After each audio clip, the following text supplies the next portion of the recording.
disclosure statement if there's a group of 4 or 6 units. I'd like to see a minimum of 20 to 30,000 in a sinking fund, depending on the age of the complex. Okay, so your levies go towards the running costs of the body corporate as well as any maintenance.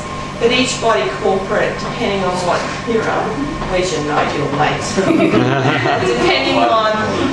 depending on how many units is really how much you'll be paying. The more you pay, the more units, the less you pay normally, depending on again on the area. So your body corporate is a little bit of a minefield, especially if it's owner run. If it's not professionally managed, we find a lot of difficulties in that area and trying to make sure the body, because you are the body corporate really. You as an owner will be the body corporate. So it's very important that we do a lot of due diligence in that area, because if it's going to go pear-shaped, you all go in pear-shaped. Alright, so you'd be, depending on whether you're buying a house or a unit, you make your contract subject to building and pest inspections and also finance approval. At Eaton's, we also strongly recommend a search condition. Now, this is not a very big favourite with sellers and agents alike. It can be a little bit open-ended, but the standard contracts we work with do not cover you in the event the carport's not approved. Do not cover you if the property is flooded. Do not cover you if they've ripped up 3 bathrooms and put an extra story on. Okay? That's a very big misconception that your contract you're covered by that. A lot of firms that I do deal with will not start searches until a contract is unconditional. Now, too late. Right, too late to start finding out your carport's not approved or it's encroaching on the neighbour. Too late to find out there's an Eaton in your backyard and you can't use a quarter of it. Yeah, I found that out myself. People stand, don't go there. Too late. Too late. Okay. Now, the common thing that I find with that is people then balk. Oh God, I've got to spend $500 on these searches. Yeah. Now let me think. $400,000 house, $500 searches. You got to do the maths. And yeah, it can be expensive, and I understand that, and it can be seen as a waste of money. I don't see it as a waste. It's an investment, and it's called research. Okay? Again, there's not a lot of things that we can't fix. Right? We've got a seller that wants to sell, we've got a buyer that wants to buy. We're merely the referees in this whole transaction. Okay? Never lose sight of that. Okay? And there is instances where you won't want to proceed. That's fine too. But at the end of the day, the sellers are probably none the wiser. Is that a due diligence call? Similar? Yes. Yes, satisfactory search results. I'm using the search results to the fact of the body corporate as well.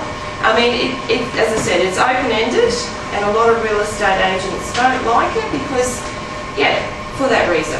Okay. However, if you're doing it within the building, pest and finance time frame, it's no extra time to a seller. His property's not off the market for any extra time. Both parties win, I believe. The risk you run is that you're expending money on a property that you may not end up buying, but at least you've got that opportunity and you can make an informed decision as to whether you want to buy it or not. Okay. The building and pest inspection condition. Wow, that's pretty good. What I'm going to say to you is define reasonable.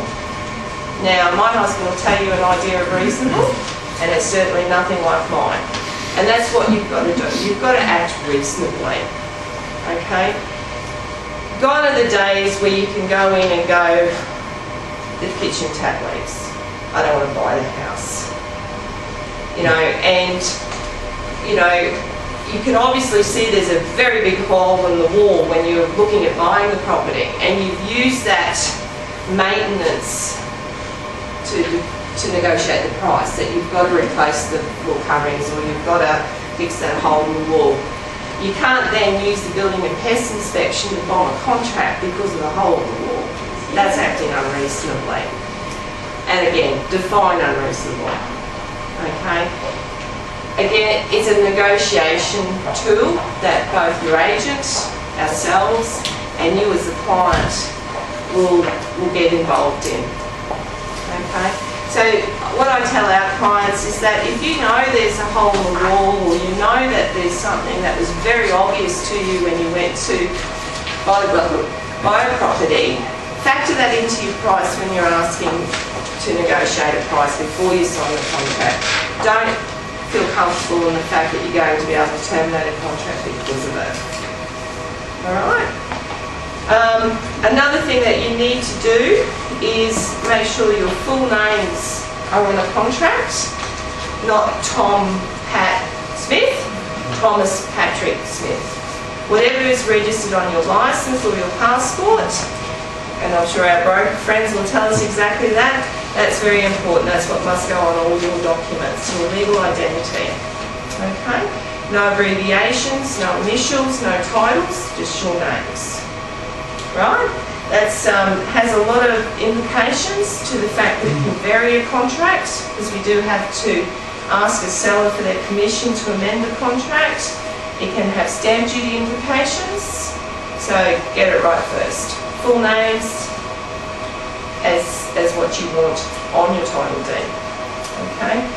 Another thing that you will be asked during the course of the transaction is also whether you're going to hold it as joint tenants, tenants in common, or tenants in common in shares of 80-20, 10-90. The last two options are normally for investment purposes. People with tax, they buy an investment property, the husband may be the main breadwinner, so the majority of the debt and the ownership will go on the husband's name and the wife will have a share.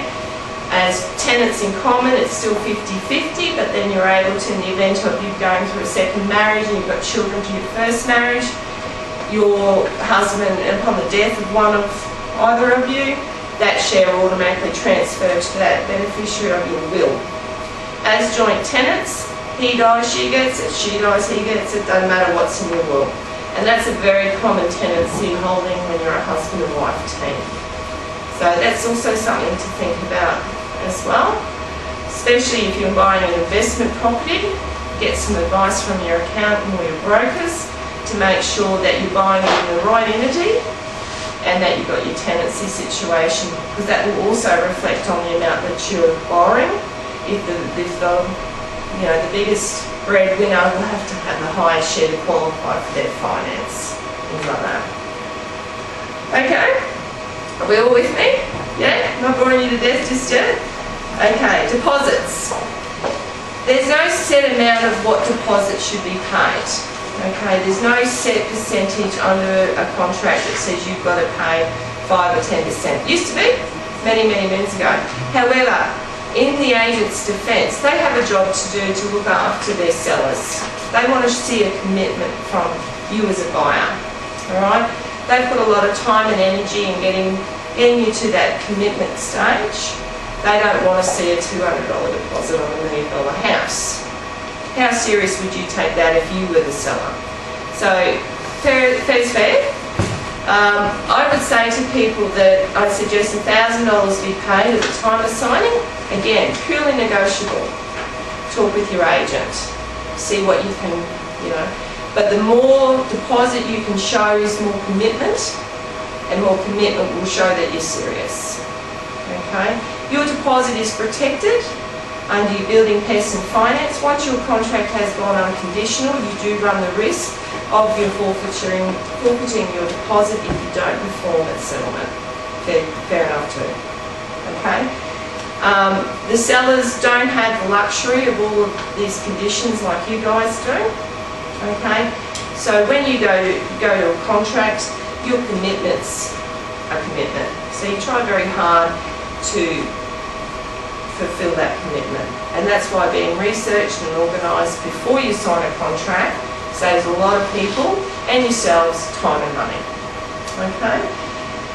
If there is an instance where the seller is requiring a 5 or 10% deposit, and on a $400,000 house, that's $40,000. It's a lot of money to be out of your bank account, not earning any interest. Because if they're in a real estate trust account or even a lawyer's trust account, there's no interest payable to you as a consumer or even us as a business.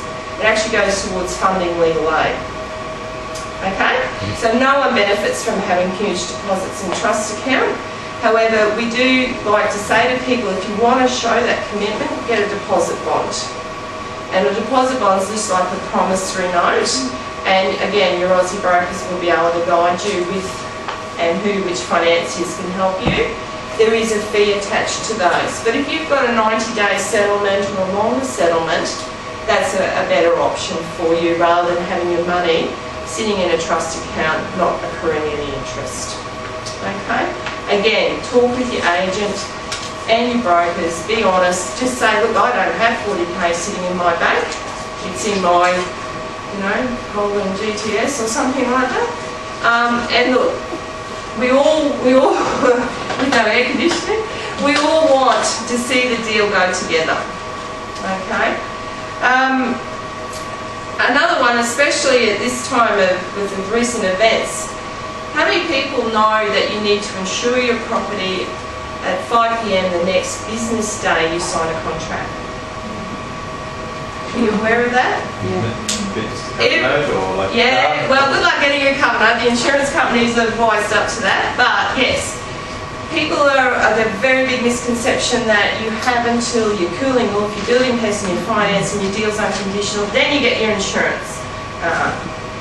5 p.m. the next business day. So if I was to sign a contract and it's dated today, I need to have an insurance cover applicable for my property from tomorrow. Stupid rule if ever I've heard one. Okay? You as an owner aren't in control of this property, especially if it's tenanted. Crazy stuff. But that's the contracts we're working with.